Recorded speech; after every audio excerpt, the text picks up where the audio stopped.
Supongo que la gran mayoría de nosotros estamos enterados de lo que se viene en Estados Unidos, ¿no? Sabemos que Estados Unidos tiene décadas de haber legalizado el aborto en situaciones extremas, completamente extremas, es decir, permisividad extrema, porque la decisión que tomó la Corte Suprema y que se conoce con el nombre de los litigantes, ¿no? Roe contra Wade, no estableció ningún tipo de límite al aborto, porque como saben ustedes, los límites al aborto normalmente se realizan en el contexto de la legislación, o sea, cuando se hace a través de el poder legislativo y el ejecutivo se decide si se abortará en tales semanas, etc.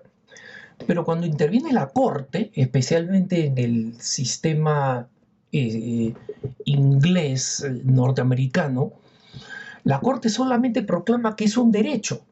El aborto es un derecho. Y una vez que proclama es un derecho, no hay límite a cómo se aplica el aborto.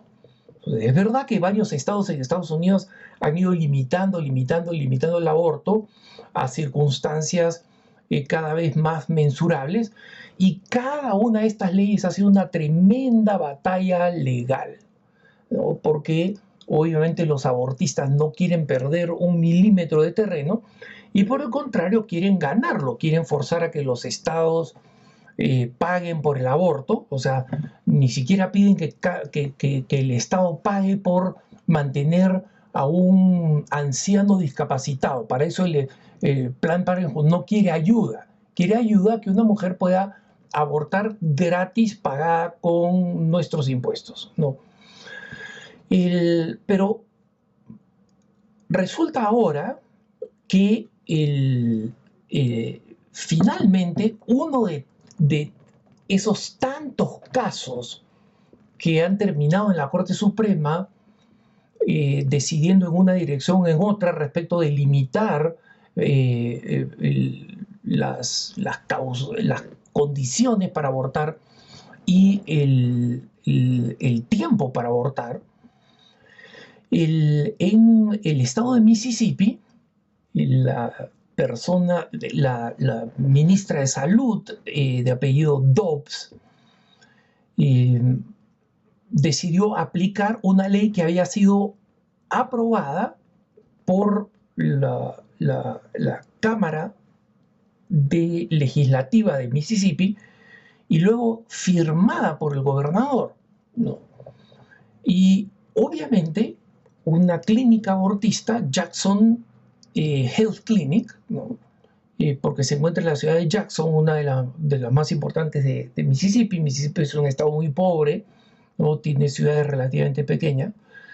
Entonces, la decisión fue que esta ley iba a ser intervenida por el Poder Judicial. Efectivamente, aplican a una corte las feministas abortistas de Planned Parenthood y esta corte decide suspender la aplicación de la ley, que es una aplicación de que el aborto no se puede producir si es que ya existen latidos del corazón. Y eso las feministas quieren que se pueda abortar cuando quiera y como sea. Y acá es donde viene la gran hazaña, ¿no? El gobierno de Mississippi, las autoridades de Mississippi, presentan este caso a la Corte Suprema y presentan la línea que es el horror para las feministas abortistas. Pedir oficialmente que la Corte Suprema de Justicia de los Estados Unidos revierta la decisión Roe v. Wade, con lo que el aborto ya no va a ser un derecho reconocido por la Constitución, ya no va a ser sin límites, y las legislaciones van a regresar a los estados, ¿no? La habilidad de limitar, la de poner condiciones, etc. Y muchos de estos casos han llegado a la Corte Suprema y la Corte Suprema ha dicho, no, mira, la decisión de la Corte anterior está bien, nosotros no lo tocamos. Pero ahora la Corte Suprema sí ha decidido tocarlo. Y en consecuencia, los argumentos orales van a comenzar el 1 de diciembre de este año. Y para finales de diciembre la Corte Suprema ya va a tomar una decisión, aunque esa decisión no va a ser pública sino hasta junio del 2022, siguiendo la tradición de cómo funciona la Corte Suprema. Bueno, esto no es propiamente una introducción, ¿no? Porque para introducción sería larguísima, sino es contexto para un debate muy importante, y es que las organizaciones feministas se han centrado 100% en lo que ellos consideran el derecho de la mujer y cómo los derechos de la mujer se verían aplastados y cómo las mujeres volverían a una vida oprimida en la familia como consecuencia de esta ley. Mientras que las organizaciones prohibidas han dicho, oye, un momentito, acá no estamos hablando de un derecho inalienable y sin límites. Estamos hablando de específicamente la vida de otro ser humano que no está siendo tenida en consideración. Y en consecuencia, la naturaleza humana de persona que nosotros podemos considerar y ver es simplemente algo que no puede ser ignorado. Y recientemente un periodista de un medio secular que tiene un noticiero, pero cada uno de estos noticieros comienzan con un soliloquio, ¿no? O sea, comienzan con este periodista eligiendo un tema. Y recientemente este periodista de la cadena Fox News, que es una cadena bastante conservadora, que en muchos temas no está de acuerdo con las enseñanzas de la Iglesia, pero este periodista explicó cómo es repugnante creer que uno puede completamente ignorar la naturaleza del ser humano, la naturaleza de esta persona que está en el vientre materno y que existe, ¿no? Entonces, en su soliloquio, que duró 7 minutos, ¿no? Que es bastante extenso para un programa periodístico, ¿no? Pero fue una introducción muy sentida y con argumentos brillantes. Este conductor, digamos, del programa mencionó una historia que yo no conocía, ¿no? De un personaje del que sí había oído hablar, ¿no? Y este personaje se llama Whittaker Chambers, ¿no? Whittaker Chambers, durante la década de los 30, inicio de los 30, él y su esposa se convirtieron en espías del gobierno soviético en Estados Unidos, ambos norteamericanos, y en consecuencia se les hacía más fácil espiar, ¿no? Van, digamos, cubriendo y enviando información a la Unión Soviética de cuál es la situación social. Tengan en cuenta que en los 30, o sea, justamente después del crack del 29, había mucha decepción, mucho sentido de injusticia, de diferencia social, y surgieron varios líderes socialistas o comunistas. Varios de ellos terminaron en la cárcel, quienes fueron detectados de ser espías terminaron sufriendo la pena de muerte. Muchos otros simplemente transitaron de ser espías a ser, pues, digamos, patriotas. Y uno de estos espías, con su esposa, que además era una mujer también muy bien vinculada y muy inteligente, es este personaje Whittaker Chambers. Ok, ¿por qué lo menciono, hermanos? Porque Whittaker Chambers, después de cambiar completamente de posición y volverse de un ateo marxista soviético furibundo en un hombre de fe, escribe una autobiografía que se llama Witness, Testigo, ¿no? Y en esta biografía,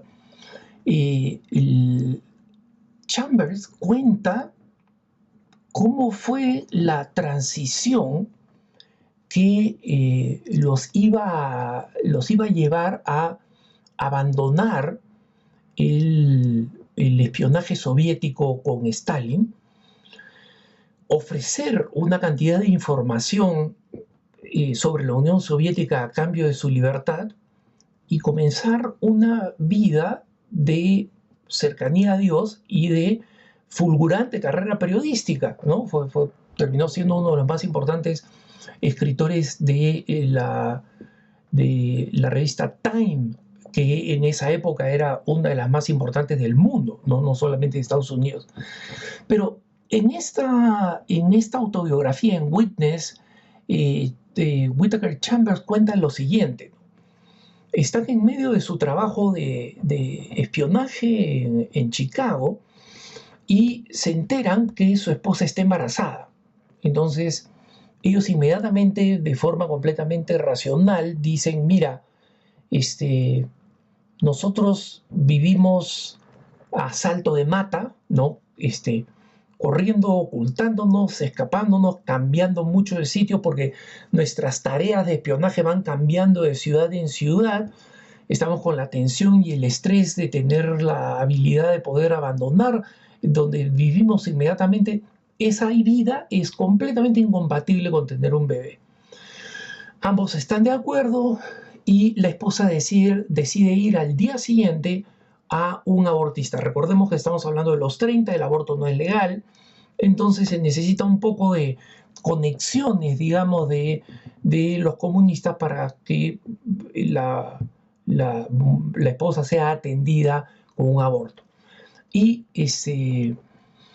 después de la cita, la esposa llega, cuenta Chambers, y se muestra completamente evasiva, ¿no? Completamente evasiva. Y no quiere hablar y ya Chambers comienza a sospechar qué es lo que está pasando, ¿no? Y así comienza a hacer una idea. Y después de que pasa la tarde, hacia el final de la tarde, Chambers cuenta esto que acá traduzco literalmente. Dice, no, Chambers escribe. Entonces fue cuando mi esposa se acercó a mí, tomó mis manos y estalló en llanto, ¿no? Amor de mi corazón, me dijo con una voz suplicante, no podemos hacer esta cosa tan horrorosa a un pequeño bebé. No a un pequeño bebé, amor de mi corazón. Y estamos hablando acá de dos espías soviéticos que están completamente endurecidos, digamos, y que están comprometidos ideológicamente, pero miren la ternura con que la esposa habla de esta, le dice, ¿no? Amor de mi corazón, y le dice, no podemos hacer esto a un pequeño bebé. Pero, ¿se dan cuenta ustedes, hermanos? Estamos hablando de un pequeño bebé. O sea, ella no decía, tengo un feto, tengo un tumor, tengo mis derechos como mujer, tengo mi libertad, tengo que seguir siendo espía o tengo que seguir siendo lo que sea, ¿no? Y Whittaker Chambers escribe de esta manera su reacción, ¿no? Lo traduzco textualmente, dice, un gozo salvaje arrasó conmigo. La razón, la agonía de mi familia, el Partido Comunista y sus teorías, las guerras y revoluciones del siglo XX, todo eso se derrumbó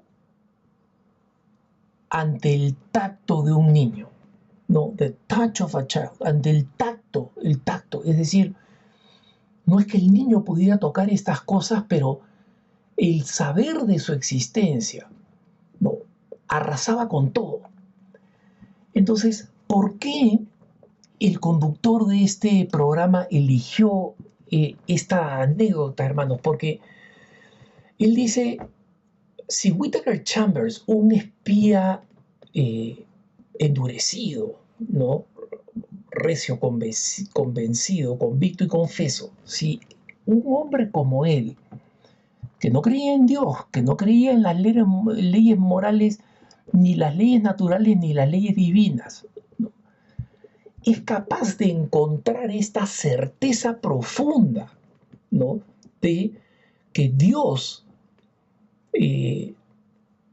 puede no existir. Después, como digo, él se volvió una persona de una vida muy devota, ¿no? Pero si Dios puede no existir, pero sí existe la realidad de que hay un ser humano pequeño, indefenso, cuyo valor es superior a toda la doctrina y toda la ideología y toda la Unión Soviética y cualquier otro país, ¿no? Eso indica, como decía este conductor, que dicho sea de paso, cuando narra este pasaje, ¿no? Amor de mi corazón, no a un niño, no le podemos hacer a este niño. En cámaras, hermano, porque esta fue transmitido en vivo, en cámara se le caen las lágrimas y tiene que retener la emoción, lo cual hace todavía más viva esta experiencia. Entonces, hermanos, cuando nosotros defendamos la vida del no nacido, no tengamos ninguna duda, absolutamente ninguna duda, de la profunda verdad que es capaz de ser reconocida en los corazones humanos independientemente de su fe. Por supuesto, la fe es una bendición que amplía completamente nuestra perspectiva y nuestra comprensión, ¿no? Pero que no quepa ninguna duda de que en la ley que tenemos escrita en el alma, incluso en el alma y en el corazón de las personas más antividas que hay, transmiten y afirman la verdad de que un bebé es un bebé y no hay ninguna razón que justifique asesinarlo. Que tengas un buen día.